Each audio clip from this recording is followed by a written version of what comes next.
Assalamualaikum warahmatullahi wabarakatuh. Halo guys, masih bersama saya Fadli Irawan di channel ABC Suara Horor. Semoga kita semua selalu sehat dan semua urusan dilancarkan oleh Tuhan Yang Maha Esa. Cerita kali ini yang akan saya bacakan adalah cerita mengenai seorang pastor yang meninggal di salah satu kontrakan yang berada di daerah kota Bandung. Kejadian ini terjadi sekitar 3 atau 40 tahun yang lalu. Yang katanya dia dijadikan tumbal oleh pemilik kontrakan tersebut. Dan bahkan salah satu anak dari pemilik kontrakan tersebut juga dijadikan tumbal untuk mendapatkan kekayaan secara instan. Cerita ini dibuat berdasarkan pengalaman nyata dari beberapa narasumber yang tim ABC telah telusuri. Penasaran bagaimana ceritanya? Tonton aja ya video ini sampai selesai. Jangan lupa buat kalian nih yang baru mampir ke channel ini, buat tonton juga cerpen suara horor yang gak kalah menyeramkan yang ada di sini. Dan jangan lupa buat klik like, komen, subscribe, dan share sebanyak-banyaknya agar saya dan tim ABC lebih semangat lagi nih buat cerita-cerita yang lainnya. Langsung aja dengerin ceritanya sampai selesai. Masih di ABC Suara Horor.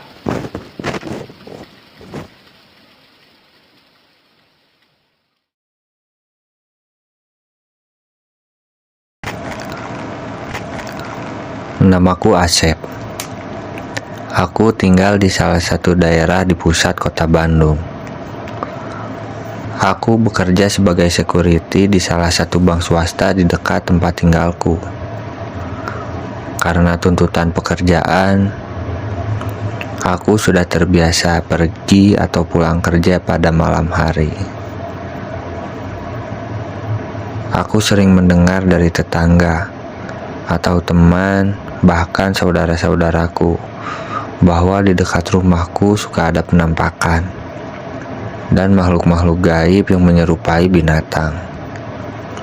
Dan mereka pun memperingatkanku agar selalu berhati-hati. Namun aku tidak terlalu memperdulikannya, karena aku sendiri belum pernah melihat atau ditampakkan oleh makhluk-makhluk tersebut.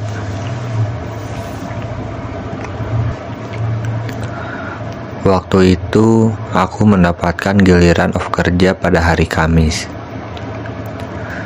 Karena bosan di rumah tidak ada aktivitas, aku mengajak teman-temanku untuk menonton bioskop. Karena waktu itu baru keluar film baru dan aku belum menontonnya. Waktu itu, aku dan teman-temanku mendapatkan tiket untuk menonton di jam malam. Singkat cerita, waktu itu aku telah selesai menonton film tersebut. Dan teman-temanku pun berpamitan untuk pulang, karena jam sudah menunjukkan pukul 1 tengah malam.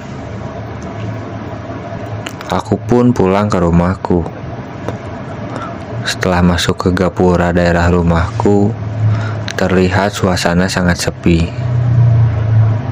Padahal biasanya jam segini masih suka ada remaja-remaja yang nongkrong di pos kamling sambil begadang atau sambil main gitaran.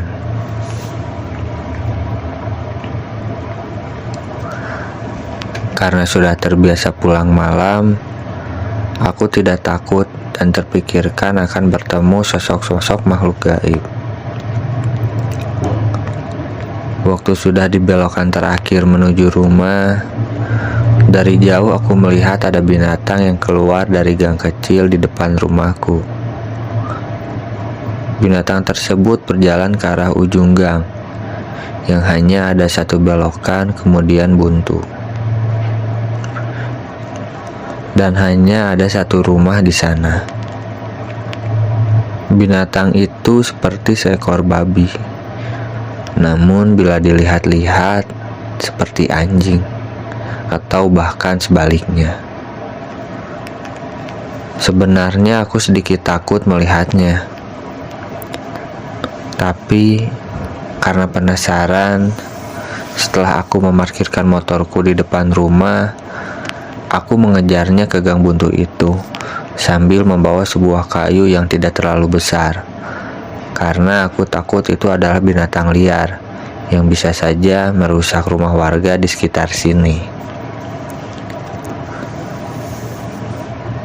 Tapi setelah aku belok ke gang buntu itu, aku tidak melihat lagi sosok binatang itu di sana. Tidak mungkin aku salah lihat, karena lampu penerangan dari rumah-rumah warga di sekitar rumahku cukup terang. Aku pun segera kembali untuk memasukkan motorku ke dalam rumah. Namun, saat aku berbalik dan berjalan, tiba-tiba ada hembusan angin dari belakang yang membuatku saat itu sangat merinding. Aku segera berlari dan cepat-cepat memasukkan motorku. Setelah di rumah, aku langsung saja ke kamar dan tidur. Keesokan harinya aku jatuh sakit dan tidak bisa bekerja selama 1 minggu. Selama di rumah, aku selalu terbayang sosok binatang malam itu. Dan saat aku mengingatnya kembali untuk memastikan hewan apa, aku selalu ketakutan. Dan bila saat malam hari, aku tidak dapat tidur dengan tenang seperti biasanya. Pandanganku selalu tertuju ke arah jendela, karena samar-samar aku melihat bayangan seorang wanita yang sedang memperhatikanku. Dan sepertinya bayangan sosok wanita itu tidak asing bagiku. Tapi saat aku lihat ke balik jendela, tidak ada siapa-siapa. Kamarku berada di lantai 2, dan sisi jendela berada di samping menghadap ke arah gang buntu itu. Sepertinya tidak mungkin ada orang yang bisa mengintip dari balik jendela, karena dari jendela langsung mengarah ke bawah tanpa ada apapun di bawahnya.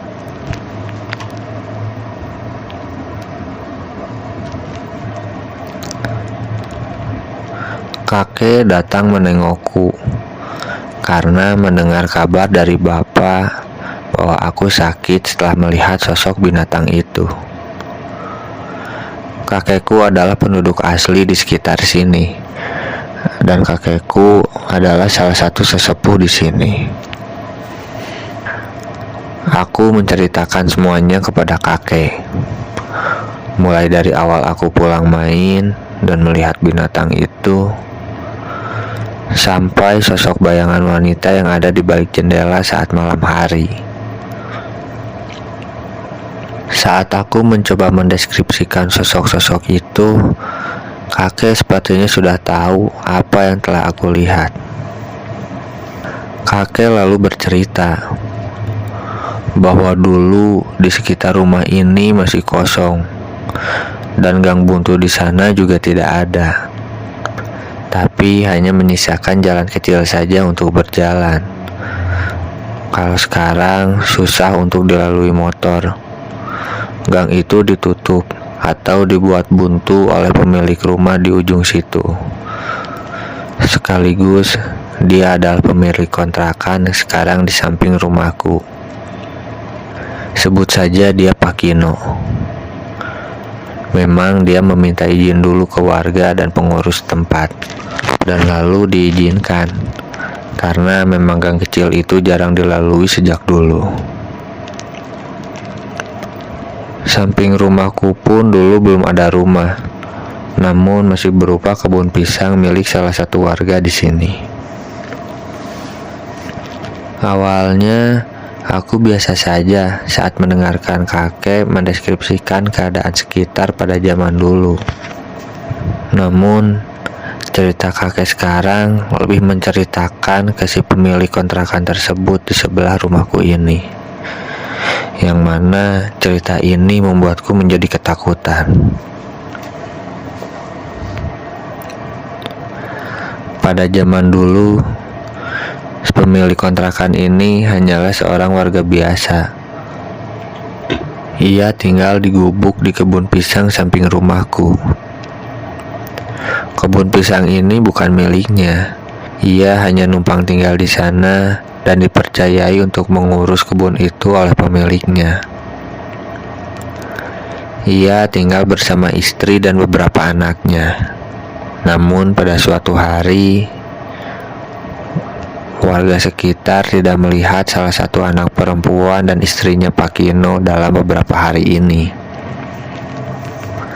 Dan menurut Pak Kino, mereka sedang mengunjungi kampung istrinya di Tasik.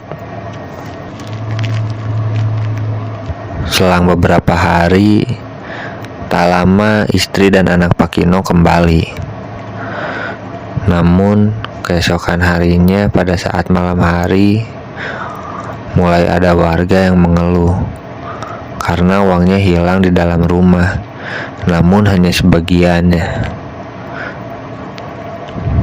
Bila ada pencuri, mana mungkin ada pencuri yang menyisakan sebagian uang curiannya.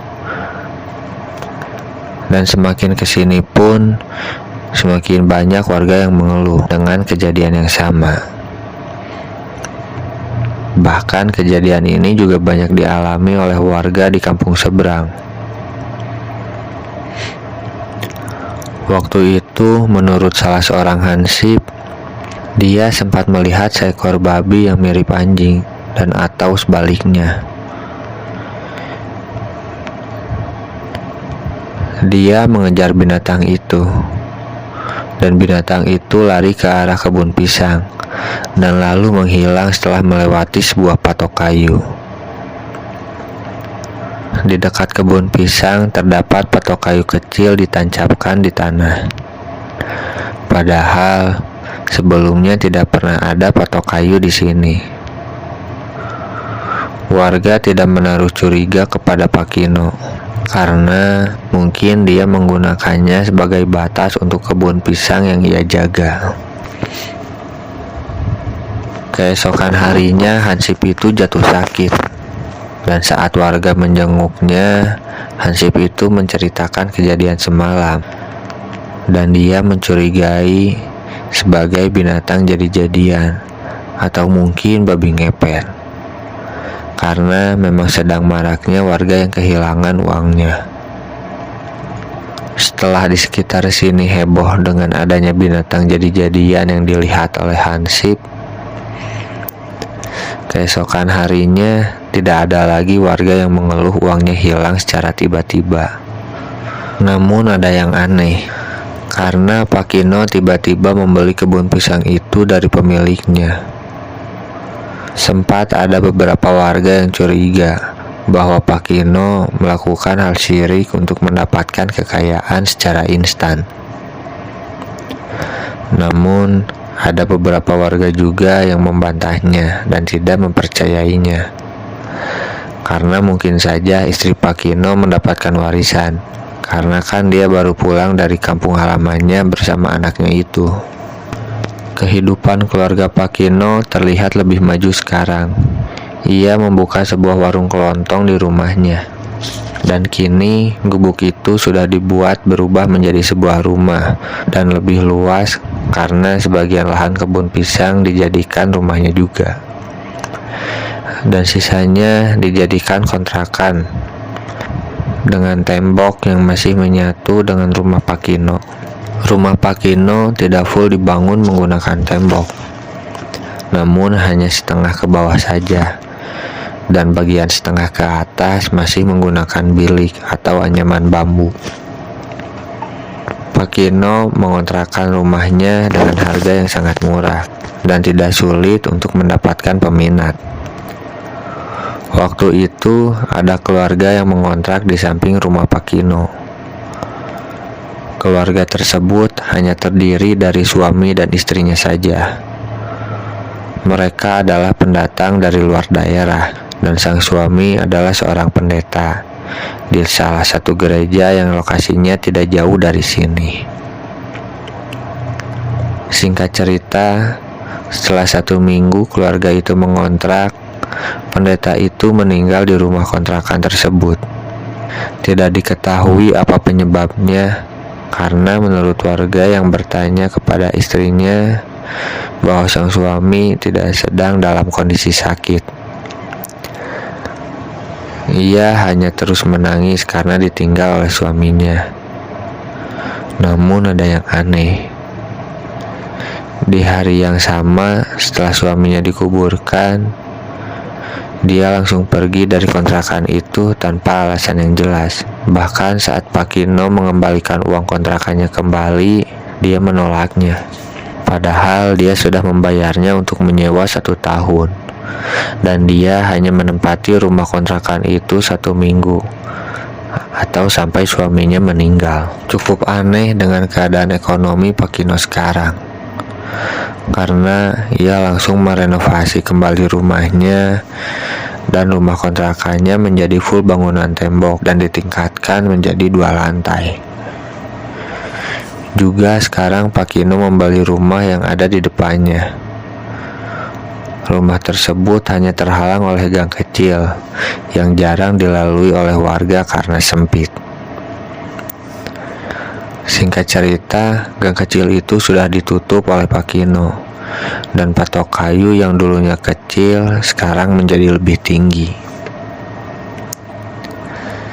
Tidak mungkin kayu yang ditancapkan ke tanah bisa dengan sendirinya tumbuh menjadi lebih tinggi, karena ini bukanlah pohon. Tingkat kekayaan Pak Kino kini sangat jauh melesat bila dibandingkan dengan sebelumnya saat anak dan istrinya pergi ke Tasik. Banyak warga yang membicarakan bahwa Pak Kino melakukan pesugihan atau hal syirik untuk mendapatkan kekayaan secara instan. Namun ada juga warga yang tidak percaya karena memang tidak ada buktinya. Dan warung kelontong Pak Kino pun ramai oleh pembeli. Karena memang pada waktu itu masih jarang sekali ada warung di sekitar sini. Pernah ada suatu kejadian yang ganjil, di mana waktu itu ada seseorang kaya raya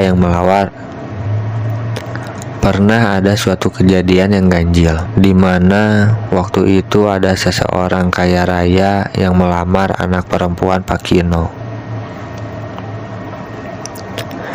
Namun saat setelah melamar, mereka tidak sampai ke jenjang pernikahan karena si laki-laki tersebut mati secara mendadak tanpa diketahui apa penyebabnya setelah pulang melamar dari anak Pak Kino. Kejadian ini terulang di tahun berikutnya, yang mana ada lagi laki-laki kaya raya yang melamar dan berakhir dengan meninggal setelah pulang dari rumah Pak Kino. Kejadian ini juga terulang kembali di tahun berikutnya. Bahkan sampai sekarang anak perempuan Pak Kino itu belum menikah. Karena setiap ada yang melamar, laki-laki itu selalu meninggal. Apakah ini yang disebut cinta mati? Atau cinta yang menyebabkan sampai mati?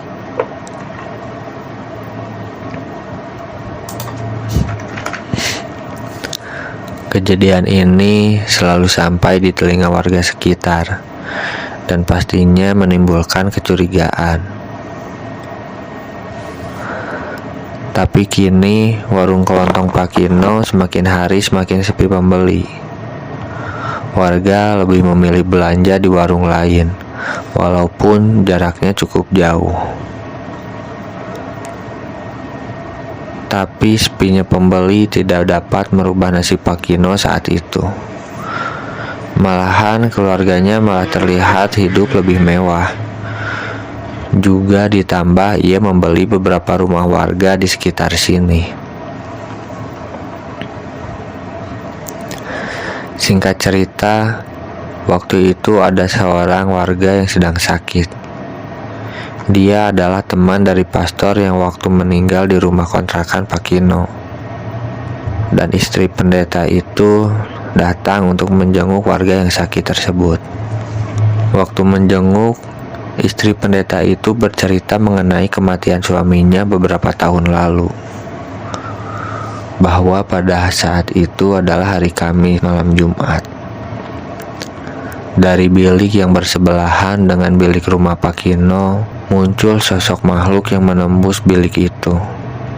Makhluk itu bila dilihat-lihat mirip dengan istri Pak Kino.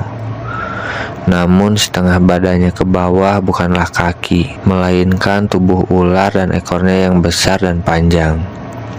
Makhluk itu terlihat menghampiri si pendeta dan mendekatinya, lalu melilitnya, dan tak lama tubuh pendeta itu terbaring di lantai dengan mata yang terbelalak seperti ketakutan dan mulut yang menganga, juga wajahnya yang sangat pucat. Istrinya melihat kejadian itu mengintip dari dapur. Ia ingin berteriak dan menolong suaminya, namun ia sangat ketakutan. Dan lebih ditakutkannya lagi, makhluk itu bisa menyerang dia dan melakukan hal yang sama seperti kepada suaminya. Ia hanya bisa menangis sambil menutup mulutnya agar tidak terdengar oleh makhluk tersebut. Dan diselimuti kesedihan, juga ketakutan yang sangat besar waktu itu. Sosok makhluk wanita bertubuh ular itu kembali menembus dinding bilik yang bersebelahan dengan rumah Pak Kino. Dan dia pun langsung menghampiri suaminya. Dan ternyata saat dicek, suaminya sudah meninggal. Dia hanya bisa menangis malaman. Dan saat pagi-pagi sekali, ia pergi ke gereja dan meminta bantuan rekan-rekannya untuk mengurus jenazah suaminya. Dia tidak mau memperpanjang kejadian ini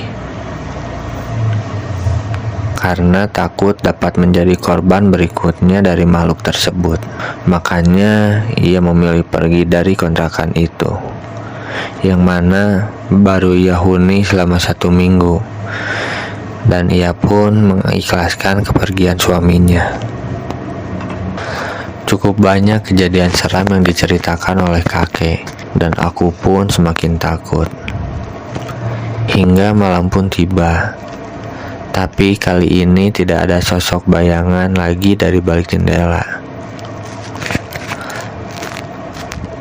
Keesokan harinya, aku bangun pagi-pagi dan merasa badanku lebih enakan dan sudah sehat. Lalu aku pun memutuskan untuk kembali bekerja seperti biasa. Aku meminta kepada komandanku untuk berjaga saat pagi saja, hanya untuk beberapa hari ke depan, dengan alasan badanku yang belum pulih sepenuhnya, dan permintaanku pun disetujui. Padahal di sisi lain aku juga takut bila harus keluar malam lagi. Takutnya melihat lagi sosok binatang jadi-jadian itu. 1 minggu berlalu dan aku pun sudah mendapatkan kembali shift malam. Dan aku mulai memberanikan diri kembali untuk keluar pada malam hari. Waktu itu aku ingat, pada pagi hari sepulang aku kerja shift malam, di rumah Pak Kino terdapat banyak orang.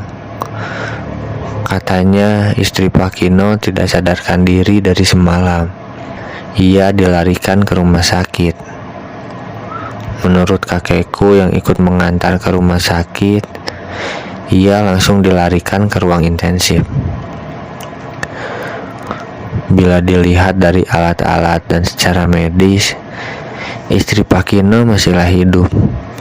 Walaupun sudah diberi obat yang mahal, tapi tetap tidak dapat membuat keadaannya menjadi lebih baik. Bahkan sekarang tubuh istri Pak Kino yang sudah sangat sepuh ini berubah menjadi sangat dingin, mulai dari kaki hingga ke bagian atas. Kalau kata orang di sekitar sini, istri Pak Kino sedang diganggayong, yang mana sebenarnya dia sudah meninggal.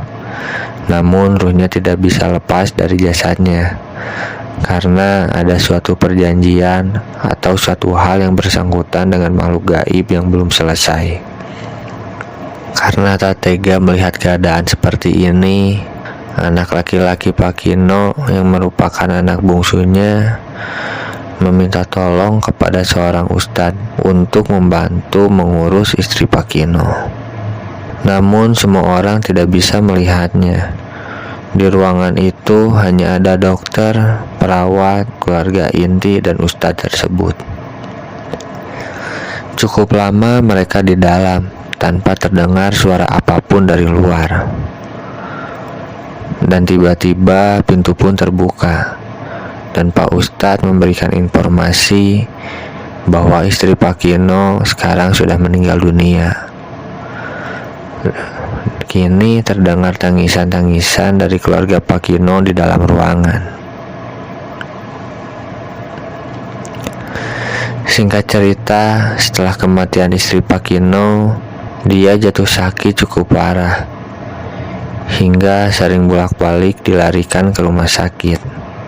Dan semakin kesini, terlihat kalau tingkat kekayaan Pak Kino sudah menurun, karena beberapa rumahnya mulai dijual satu persatu untuk berobat, yang dimana penyakitnya belum diketahui sampai sekarang. Sekarang hanya tersisa 2 rumah kontrakan dan 1 rumah yang dihuni oleh Pak Kino. Namun sekarang rumah Pak Kino juga ikut dikontrakan, dan dia sekarang tinggal bersama anak bungsunya di luar kota. Melihat kejadian ini, aku sempat berpikir macam-macam mengenai keluarga Pak Kino, juga sosok binatang yang kulihat, dan juga sosok bayangan di balik jendelaku setiap malam saat aku sakit. Namun setiap terpikir, aku selalu mencoba membuang pikiran itu jauh-jauh, karena ini bukan hal yang baik. Yang penting sekarang aku sudah sehat kembali seperti sebelumnya, dan aku pun tidak takut lagi untuk pulang atau pergi pada tengah malam hari.